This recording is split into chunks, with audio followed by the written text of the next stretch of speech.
Good morning everyone. মাম্মা আজকে সকাল সকাল উঠে সবাইকে ঘুম থেকে তুলছিল।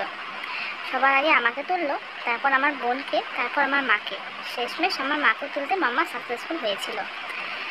তারপর উঠে পরে মাম্মা খেয়ে নিল। আর এদিকে আমার বোন ইডলি এনেছিল, আমরা সবাই ইডলি খেলাম। আর এদিকে ওর ছোটো মাসির সাথে মাম্মা খেলা করছিল আর দুষ্টুমি করছিল। তারপরে আমার দাদা মাশরুম এনেছিল বাজার থেকে দুপুরের জন্য।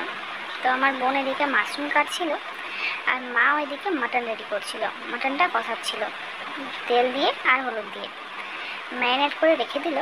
তারপরে আমি, মাম্মা আর আমার বোন চলে গেলাম মাম্মাকে নিয়ে চুল কাটাতে। যদিও আমি ওকে নিয়ে চুল কাটাতে যাই না, ওর বাবাই যায়। তো এখন তো ওর বাবা নেই, তাই আমি নিয়ে গেলাম। মাম্মা কিন্তু বসে বসে ভালোই চুল কাটছিল। আর তারপর মাম্মা ঘরে এসে স্নান করে নিল আর স্নান করে খেয়ে পরে খেলা করছিল। খেলা করে মাম্মা ঘুমিয়ে গেছিলো। আর আমি যাব কালকে আমার শ্বশুর বাড়ি। তো এদিকে আমি সব প্যাকিং করছিলাম। আর তারপরে দেখি বিকেলে আমার দুটো পার্সেল এসেছিলো। এটা হলো শাড়ি রাখার ব্যাগ, 3টে এসেছিলো। মিশো থেকে অর্ডার করেছিলাম, আর এটা ফ্লিপকার্ট থেকে অর্ডার করেছিলাম ব্রাশ রাখার জন্য। বিকেলে মাম্মা উঠে পরে একটু পপকর্ন খাচ্ছিল। আর এদিকে আমার ভাই, মানে আমার 2 ভাই, কাকুর ছেলে আর আমার ভাই, এদিকে দাদুর কাছে পড়তে বসেছিল।